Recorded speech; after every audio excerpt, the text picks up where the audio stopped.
안녕하십니까. 오늘은 2016년 10월 20번째 날 저녁입니다. 저녁. 오늘 저녁에도 와서 이제 오늘 오후에 한 거 뒤를 이어가지고 네 번째 하나님이 주신 축복이 무엇입니까? 네 번째 신명기 30장 가보시기 바랍니다. 신명기 30장. 신명기 30장을 보시게 되면 거기 19절 20절에 뭐가 나옵니까? 신명기 30장 19절 제가 봅니다. 내가 오늘날 천지를 불러서 너에게 증거 삼노라.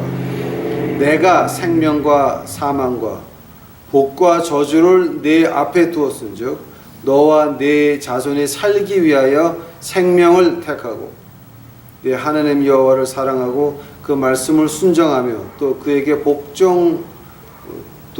부종하라. 그는 내 생명이요 내 장수시니 여호와께서 내 열조 아브라함과 이삭과 야곱에게 주리라고 맹세한 땅에 내가 거하리라. 20절 부종한다는 말이 by loving the Lord your God, by obeying His voice and holding fast to Him, for this is your life and the length of your days, and you may live in the land which the Lord swore to your father, to Abraham, Isaac, Jacob, and to give them. 부종하라는 말이 그럼 또 그 말씀을 순종하고 부종하라는 말이 그런 부종하라는 말은 여기 이제 영어로는 그 holding fast라고 그러니까 그 하나님을 붙잡고 놓지 말라라고 하는 뜻 같습니다. 그게 부종하라는 말 맞아요? 저도 이거 너무 어렵습니다. 자, 네 번째에 하나님의 축복이 뭐였습니까? 네 번째의 축복이 뭐였냐면 여기 생명과 사망, 그다음에 복과 저주를 내 앞에 뒀으니까 복을 택하고 생명을 택하고 내 후손을 위해서 라고 하는 것이 그 하나님의 네 번째 축복이었습니다. 뭐를 택하는 겁니까? 어떻게 택하는 겁니까? 다 같이 기도하시겠습니다. 사랑의 하나님, 이제 감사합니다. 저희가 네 번째 신약 들어가기 전에 네 번째에 이제 공부를 합니다. 아버지, 이 저녁에 같이 해 주시옵시고 제 생각이 아니라 하나님의 생각이 나올 수 있도록 하옵시고, 아버지요, 이것을 듣는 백성들이 그냥 듣지 않고 마음으로 영으로 들을 수 있도록 하옵시고, 옳과 그른 것을 분별할 수 있도록 하옵시고, 세상의 어떤 전통보다는, 인간이 만든 어떤 교회의 전통보다는 하나님의 말씀을 들을 수 있도록 주여 축복하여 주시옵소서. 주여 감사합니다. 이 모든 말씀 예수님이란 받들어 주 앞에 간절히 기도하여 싸움나이다. 아멘. 자, 우리가 이제 하나님의 복을 얘기하면서 하는 것들, condition of a time, condition of a flow of a time, 이제 그 시대의 흐름이 어땠습니까? 네 번째 축복은 뭐냐면, 이 신명기에서 이제 그 모세가 200만 명에서 이제 좀 더 늘었으니까 애들하고 합치게 되면 한 300만 명 되겠죠. 300만 명 노예 출신 300만 명을 앞에 놓고 이제 유언하는 겁니다. 너희들 생명과 저주가, 그러니까 생명과 사망이 네 앞에 있고 복과 저주가 네 앞에 있는데 너희 자녀들을 위해서, 너희 후손들을 위해서 생명을 택하고 복을 택하라 그랬습니다. 참 이거 지금 아브라함한테 나타난 지 640년 만에 일어나는 일들입니다. 600년 만에 출애굽기를 했고 40년 만에 가나안 땅에 앞을 보고 있고 모세는 거기서 죽어야 되고 여호수아가 끌고 들어가야 되는 겁니다. 640년. 딱 640년입니다. 아브라함한테 약속한 지 640년 만에 가나안 땅 앞에 와 있습니다. 가나안 땅 앞에 와 있으면서 모세가 유언을 하는 말이 너희들 생명과 저주, 복과 저주, 생명과 죽음이 네 앞에 있다 그럽니다. 그때의 그 시대 상황이 어땠습니까? 이집트에서 그 가나안 땅까지는 40일 걸리는 거리입니다. 200만 명이 같이 걸어가도 440일이면 가는 거리입니다. 그러나 그거를 40년을 걸렸습니다. 왜 그랬습니까? 그 이집트에서 나온 백성들은 항상 이집트가 마음에 있었습니다. 그 이집트를 하나님께서 그 백성들 마음에서 끄집어내기는 40년이 걸렸습니다. 왜냐하면 그 40년 동안 여호수아와 갈렙 빼놓고는 다 죽었습니다. 왜냐하면 그 가슴 속에서 이집트를 빼낼 수가 없었습니다. 즉 다른 말로 말해서 그 가슴 속에서 이 세상을 꺼낼 수가 없어서 죽어야만 됐습니다. 하나님께서 요한 1서에서 어떻게 말합니까? 요한 1서 4장 8절에서 나는 사랑이다. 요한 1서 5장 11절에서 나는 생명이다. 요한 1서 1장 5절에서 나는 빛이다 그랬습니다. 자, 그러면서 하나님께서 모세를 통하여서 뭐를 주셨습니까? 법을 주셨습니다. 법. 시내산에서 법을 주셨습니다. 시대의 흐름이 어떻습니까? 법이 있었습니다. 생명을 택한다, 복을 택한다, 뭐였습니까? 법을 택하는 겁니다.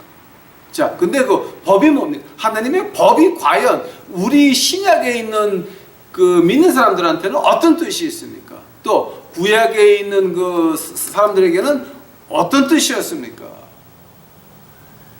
그 시대의 흐름을 그걸 잘 봐야 됩니다. 200만 명의 노예들, 법도 없고 아무것도 없고, 그 당시 노예는 무기를 가지고 있을 수가 없었습니다. 이집트에서는 노예는 무기를 못 가지고 있습니다.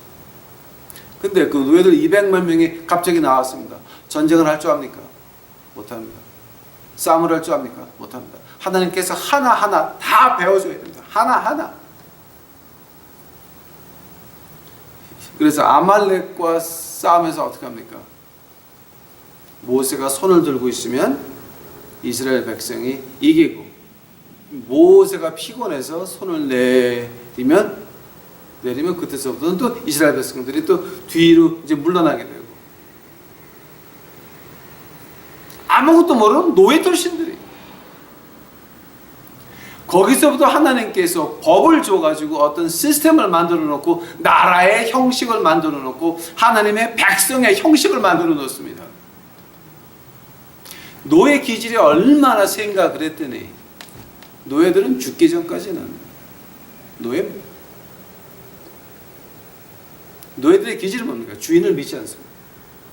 주인은 항상 노예를 죽일 수 있지만, 노예는 주인을 절대 손도 댈 수가 없어요. 노예. 그 노예 출신들이 이 광야 가면서 빨리 가나안 땅 들어가자. 그러나 아무것도 없었어요. 모세에게 광야에서 배반을 몇 번 합니까? 10번을 합니다. 10번. 구약을 보시게 되면 10번에 걸쳐서 하나님을 원망하고 모세를 원망합니다.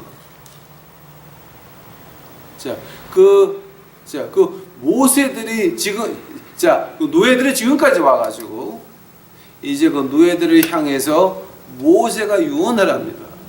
하나님은 사랑이시고 빛이시고 생명이시다. 그러니 생명을 택하라, 빛을 택하라, 복을 택하라.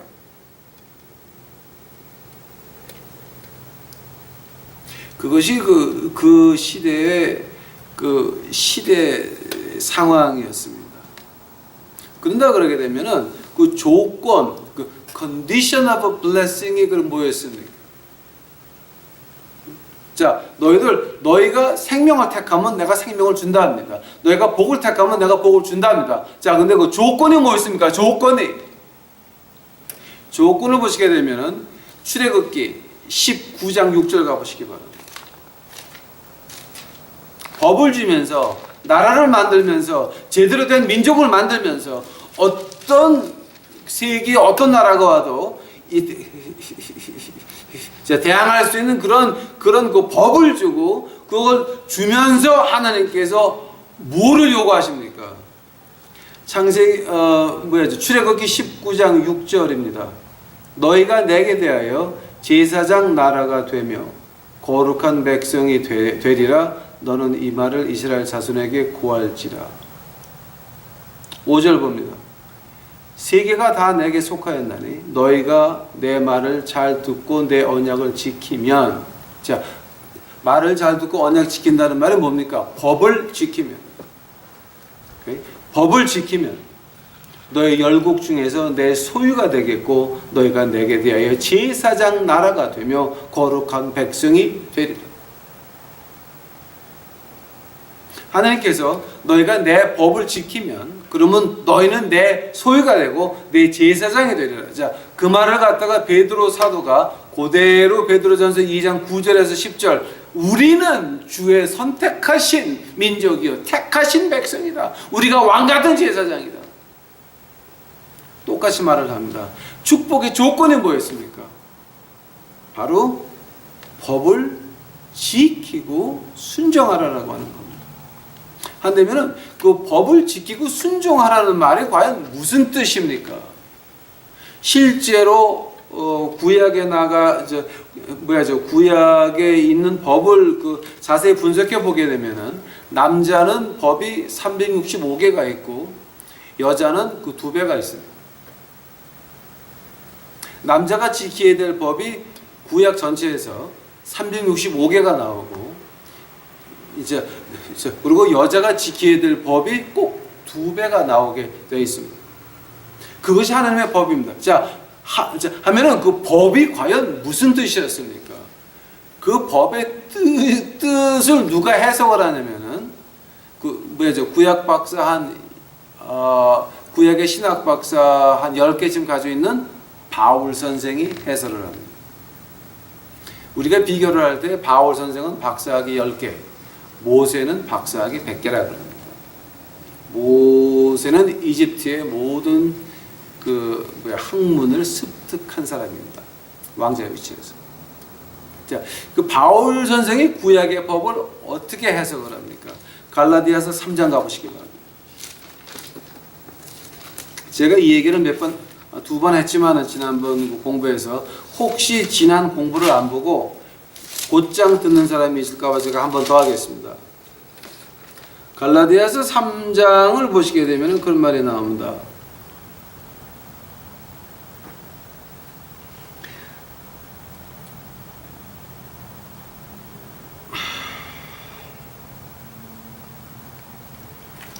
자,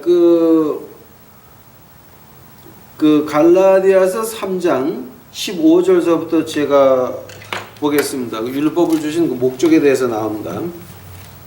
형제들아, 사람의 예대로 말하노니 너희가 언약이라도 정한 후에 아무나 폐하거나 더하거나 하지 못하느니라. 이 약속들은 아브라함과 그 자손에게 말씀하신 것인데 여럿을 가리켜 그 자손들이라 하지 아니하시고 오직 하나를 가리켜 네 자손이라 하였으니 곧 그리스도라. 내가 이것을 말하노니 하나님이 미리 정하신 언약을 440년 후에 생긴 율법이 없이 하지 못하며 그 약속을 헛되게 하지 못하리라. 만일 유업이 율법에서 난 것이면 약속에서 난 것이 아니라 그러나 하나님의 약속으로 말미암아 하나님에게 은혜로 주신 것이라. 그런즉 율법이 무엇이냐? 자, 19절. 율법이 무엇이냐? 범법함을 인하여 더한 것이라. 천사들로 말미암아 중부의 손을 빌어 베푸신 것인데 약속하신 자손이 오시기까지 있을 것이라. 아멘. 그 율법이 뭐였습니까? 그 바울 선생이 말하기를 예수 그리스도 오실 때까지. 자, 그 예수 그리스도 오신다는 때가 과연 무슨 말입니까 지금? 예? 23절 보시기 바랍니다. 믿음이 오기 전에 우리가 율법 아래 매인 바 되고 계시될 믿음의 때까지 갇혔느니라. 이같이 율법이 우리를 그리스도에게로 인도하는 몽학선생이 되어 우리로 하여금 믿음으로 말미암아 의롭다함을 얻게 함이니라. 자, 그러면 그 율법의 목적이 뭐였습니까? 율법의 목적은 우리를 그리스도로 인도한다라고 하는 겁니다. 근데 그것을 가지고 이제 뭐라고 표현하냐면은 몽학 선생이라고 표현을 하고 있습니다. 자, 근데 그러면은 로마 시대에 그 몽학 선생이 뭐였습니까?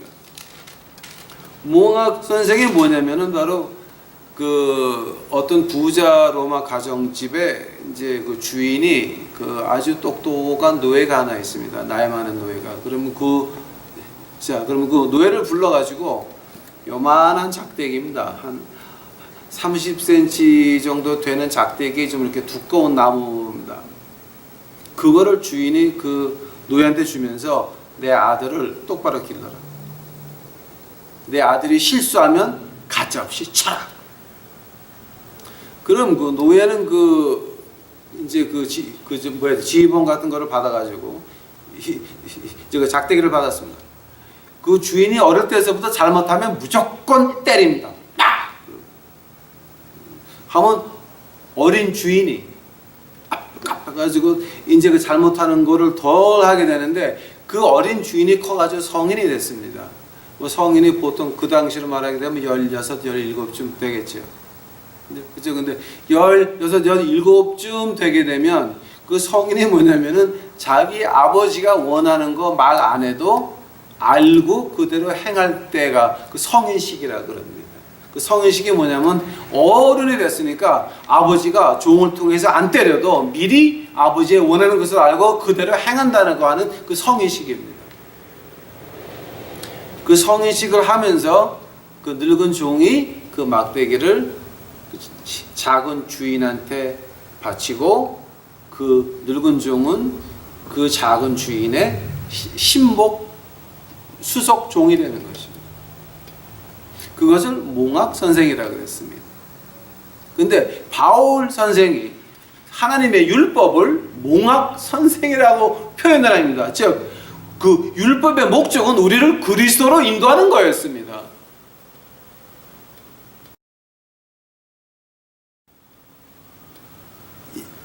왜? 진실로 율법은 거룩한 것입니다. 나쁜 것이 아닙니다. 왜냐하면 율법을 통해서 우리가 뭘 알았습니까? 죄를 알았습니다. 죄를 알았습니다. 죄를 알았습니다. 한 번 더, 율법을 통해서 우리가 죄를 알았습니다. 율법은 거룩한 것입니다. 그 죄를 알았기에 우리가 누가 필요합니까? 우리를 구원할 구세의 주가 필요하다는 것을 느끼게 되는 것입니다. 피부로 느끼게 되는 것입니다. 구약에 모세가 한 말입니다. 축복과 저주가 있다. 생명과 죽음이 있다. 축복은 뭐였습니까? 생명은 뭐였습니까? 우리 주제가 이거밖에 안 되니 우리가 법을 지키지 못해서 맨날 회막문에 와가지고 화목제 드리고 속죄제 드리고 별거를 다 바쳐야 됩니다. 그걸 하면서 우리가 그 법에서 우리가 깨달은 게 뭐였습니까? 그 당시 이스라엘 백성들이 깨달은 게 뭐였습니까? 나는 죄인이다. 그러나 양의 피를 대신해서 다음에 메시아가 오시면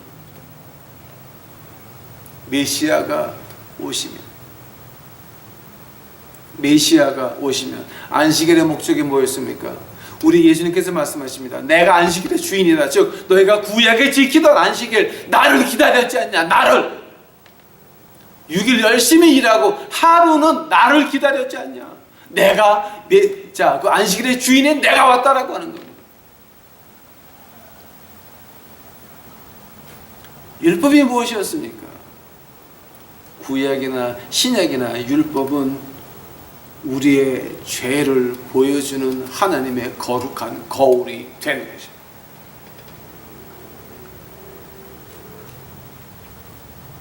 우리가 구약 없이는 우리가 얼마나 잘못하는가 알 수가 없는 것입니다. 레위기서 20장 26절에서 뭐라 그럽니까? 너희 아버지가 거룩하니 너희도 거룩해라.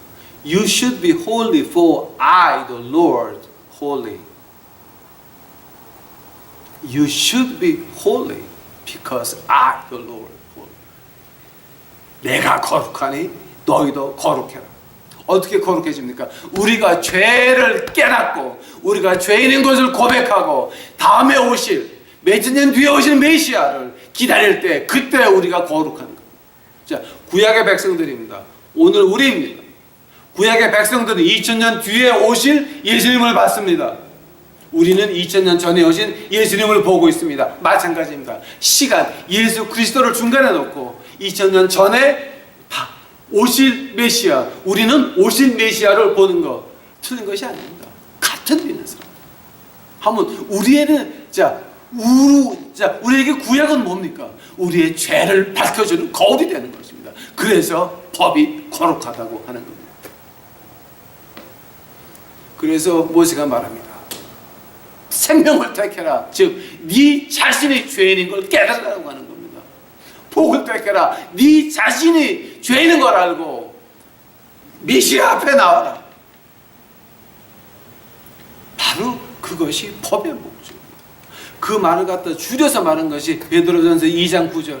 너는 택한 족속이다. 왜냐하면 우리는 우리가 죄인인 것을 압니다. 우리가 사는 방법이 잘못된 거 압니다. 우리가 생각하는 것 모든 것들이 잘못됐다는 거 압니다.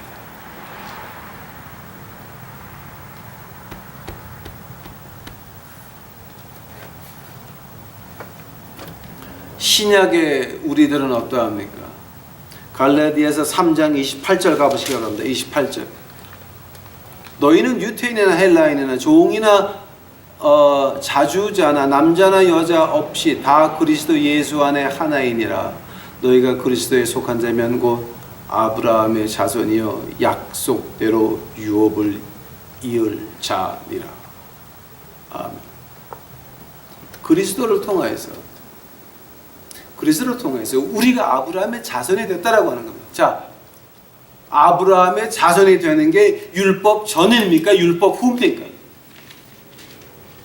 아까 읽은 그 갈라디아서 3장 19절서부터 우리 쭉 한번 봤습니다. 자, 무슨 말이었습니까? 그 약속은 율법 전이었습니다. 그러므로 율법이 그 약속을 폐기할 수 없다라고 합니다. 율법의 할례를 받고 어쩌고저쩌고 아무 관계 없습니다. 그거는. 왜냐하면 그 약속은 그 율법 전에 있는 것입니다. 우리는 예수 그리스도로 말미암아 아브라함의 자손이 이미 됐다라고 하는 겁니다. 자, 한다면 할례는 뭐였습니까? 바로 마음의 가죽을 도려내는 것이 할례였습니다. 그 상징이 그 피부를 잘라서 내는 거였습니다. 즉, 오늘 우리가 세례를 받습니까? 유아 세례 받고 입교를 하십니까? 어떤 모양이든지 간에 물 속에 들어갔다 나오십니까? 우리가 변하지 아니하면 몸만 적신 것입니다. 우리가 변하지 아니하면 머리만 적신 겁니다. 우리가 변하지 아니하면 우리가 입교 내가 그렇게 하겠나이다 다 거짓말이 되는 것입니다. 우리가 마음으로 고백했습니까? 마음으로 인정했습니까? 그것이 생명을 택하는 것이요, 그것이 바로 하나님의 축복을 택하는 것입니다.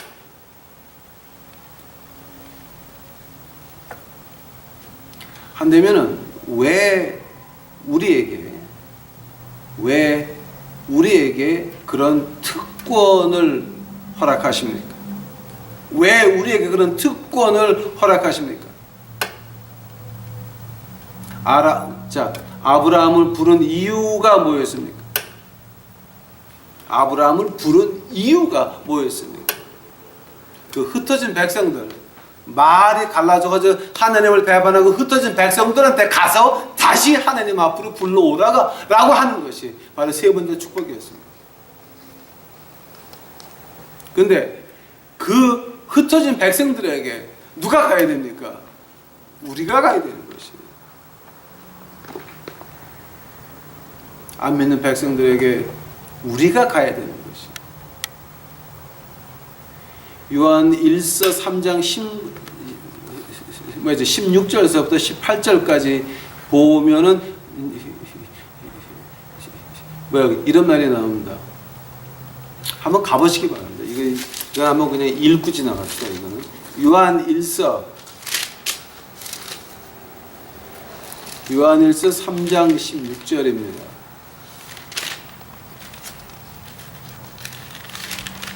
요한일서 3장 16절을 보니까 어떤 말이냐면은 자, 그가 우리를 위하여 목숨을 버리셨으니 우리가 이로써 사랑을 알고 우리도 형제들로 위하여 목숨을 버리는 것이 마땅하니라. 누가 이 세상 재물을 가지고 형제의 궁핍함을 보고도 도와줄 마음을 막으면 하나님의 사랑이 어찌 그 속에 거할까 보냐. 자녀들아, 우리가 말과 혀로만 사랑하지 말고 오직 행함과 진실함으로 하라. 우리가 생명을 택하는 방법이 뭡니까? 축복을 택하는 방법이 뭡니까? 누가 이 세상 재물을 가지고 형제의 궁핍함을 보고도 도와줄 마음을 막으면 하나님의 사랑이 어찌 그 속에 거할까 보냐. 자녀들아, 우리가 말과 혀로만 사랑하지 말고 오직 행함과 진실함으로 하자. 자, 지금 어떤 말 하는 겁니까? 우리가 생명을 택한다면, 축복을 택한다면 우리의 행동이 어디서부터 나와야 됩니까? 여러분, 교회 주위에 가난한 사람 얼마나 많습니까? 교회 이웃에 가난한 사람 얼마나 많습니까? 여러분, 교회 안에 가난한 사람 얼마나 많이 있습니까? 알고나 싶으십니까? 제가 계속 하는 말이 있습니다. 저희가 아파트 내는 거 누가 한 달만 내줘도 아주 가슴이 풀립니다. 숨을 쉬게 됩니다. 그러니 한국에서 사글세빵 사시는 분들, 그 교회, 큰 교회들 짓는다고 헝거지 말고 그 돈 가지고 여러분 교회 안에 있는 교인들, 사글세빵 사는 교인들 뒤로 몰래 알아가지고 몰래 한 달씩 좀 내주면 교회가 어떻게 됩니까?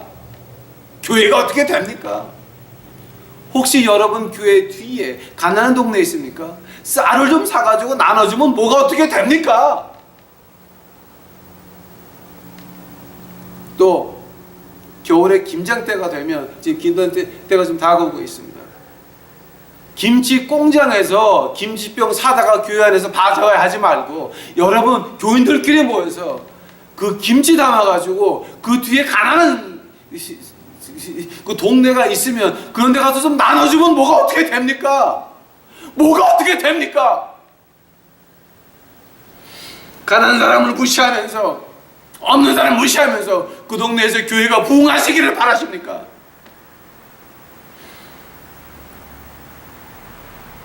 가난한 자를 무시하는 사람은 하나님을 모독하는 자라 그랬습니다. 잠언에서 우리가 공부했습니다. 생명을 택하시렵니까? 축복을 택하시렵니까? 자, 그래 안 되면은 그 축복이 과연 어떤 축복을 말하는 겁니까?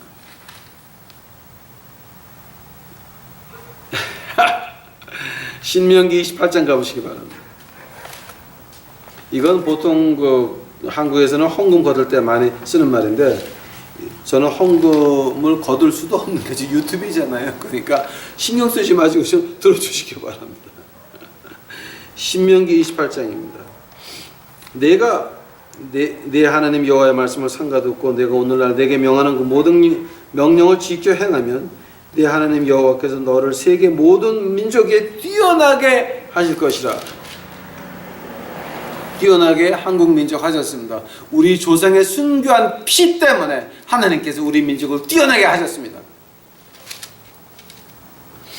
2절, 내가 내 하나님 여호와의 말씀에 순종하면 이 모든 복이 내게 임하며 내게 미치리니 성읍에서도 복을 받고 들에서도 복을 받을 것이요 내 몸의 소생과 내 토지의 소산과 내 짐승의 새끼와 우양의 새끼가 복을 받을 것이며 내 광주리와 떡 반죽 그릇이 복을 받을 것이며 내가 들어와도 복을 받고 나가도 복을 받을 것이니라. 오케이, 스탑. 뭐 복하니까 참 여러분 좋으시겠습니다. 그러나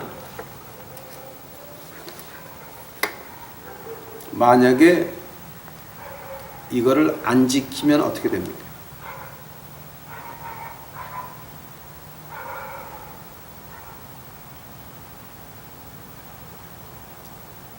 만약에 이거 안 지키면 어떻게 됩니까? 하나님께서 축복을 택하라, 생명을 택하라 그랬습니다. 우리 요한일서 3장 16절부터 18절까지 자세히 봤습니다. 마태복음 22장 36절서부터 40절까지 네가 하나님을 사랑하는 것이 무엇이냐? 네 이웃을 내 몸과 같이 사랑하는 것이다 그랬습니다. 만약에 교회나 교역자나 누구든지 만약에 하나님의 축복을 택하지 않고 가난한 교인 보는 앞에서 차 뒤에 골프채를 싣고 골프장 가는 그런 분이 계시다면 그분은 어떤 사람입니까? 하나님의 복을 택한 사람이 아니라 저주를 택한 사람입니다. 성읍에서도 복을 받지 못하고 들에서도 복을 받지 못하고 내 몸의 소생과 내 토지의 소산과 내 짐승의 새끼와 우양의 새끼가 복을 받지 못할 것이며 내 광질이와 떡반죽 그릇이 복을 받지 못할 것이며 내가 들어와도 복을 받지 못하고 나가도 복을 받지 못하리라. 그 복의 반대는 뭡니까? 저주. 모세가 말합니다. 생명을 택하라. 죽음을 택하지 마라. 축복을 택하라. 저주를 택하지 마라. 아직도 목사가 큰 감투가 돼가지고 교인들을 노예 삼아서 영수증 없이 돈을 쓰시는 분들이 교육자라고 한다면 그분들은 이미 하나님한테 저주를 다 받았습니다. 그분들이 갈 곳은 한 군데밖에 없습니다. 지옥밖에는 안 남았습니다. 하나님께서 분명히 말씀하셨습니다. 축복을 택하고 저주를 택하지 마라. 생명을 택하고 죽음을 택하지 마라. 우리가 우리 죄인이라는 것을 깨닫고 메시아가 필요하구나, 메시아 앞에 매달리고 우리가 예수 그리스도 말씀에 복종하려고 노력할 때에 우리에게 오는 것이 뭡니까? 아주 많은 그 의문들이 오고 의심들이 오고 시험이 옵니다. 시험입니다. 그러나 예수님은 같이 하십니다. 지나가고 보게 되면 내가 이래서 예수님이 나를 막았구나. 이래서 예수님이 나에게 이걸 주게 했군. 그 뒤가 보입니다.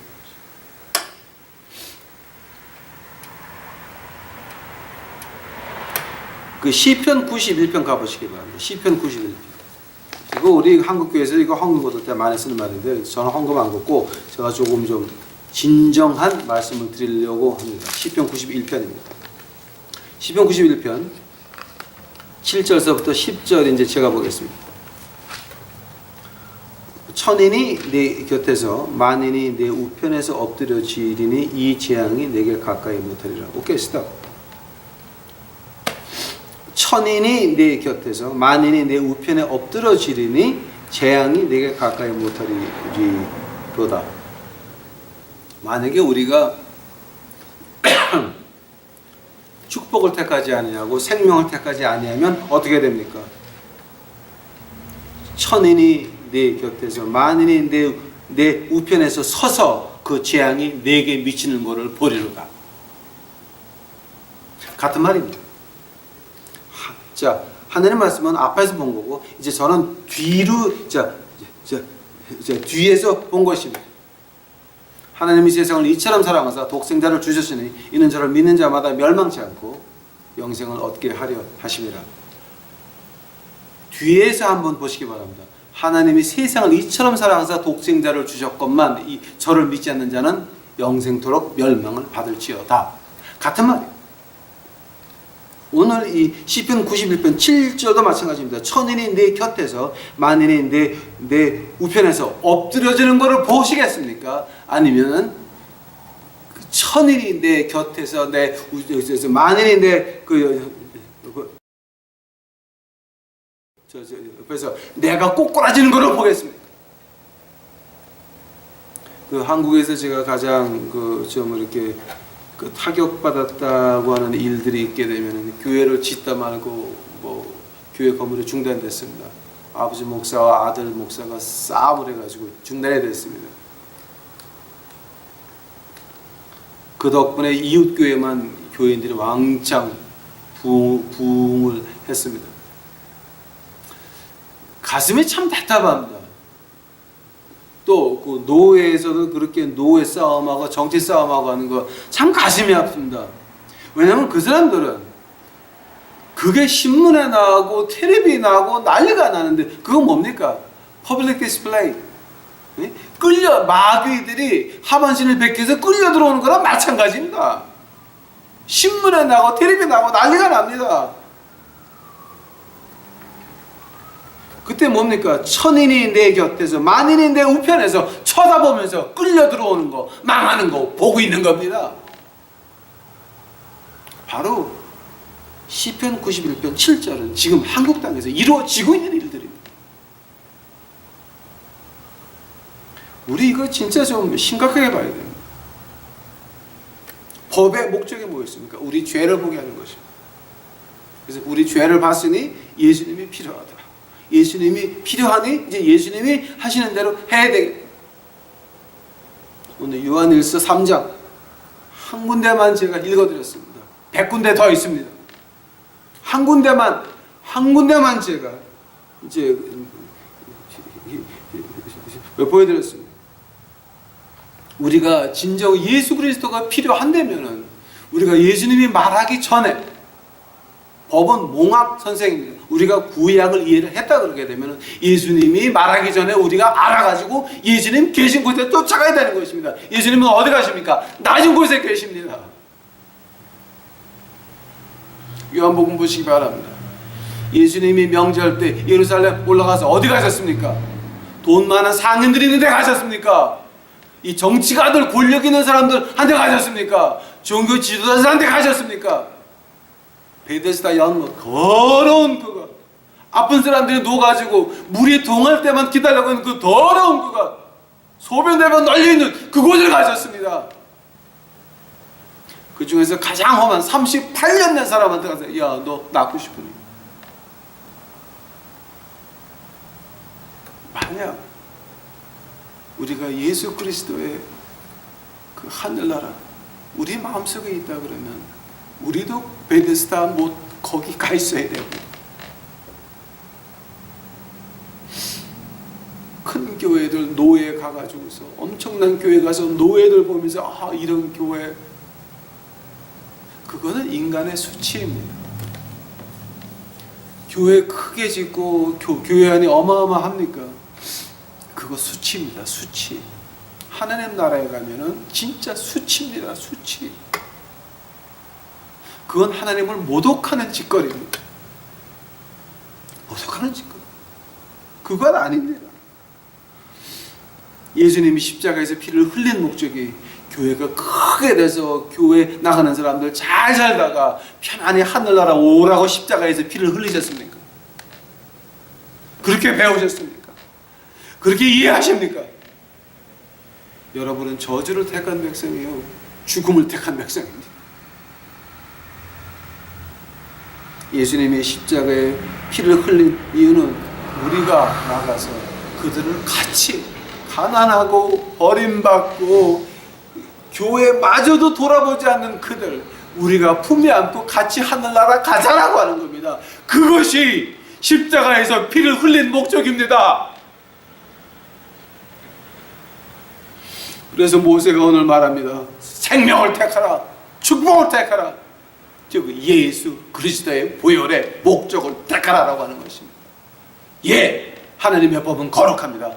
왜냐하면 하나님의 법을 통해서 우리가 예수님이 필요하다는 걸 피부로 느꼈습니다.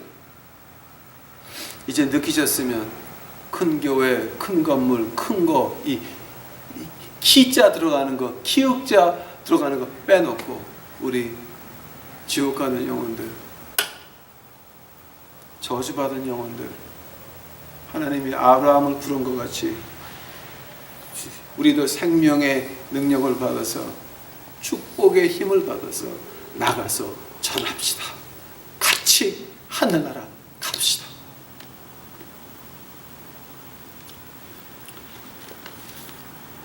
남은 여생을 하느님의 은혜 가지고 지옥 가는 영혼들을 위해서 사시는 우리 유튜브 식구들이 되시기를 간절히 축원합니다.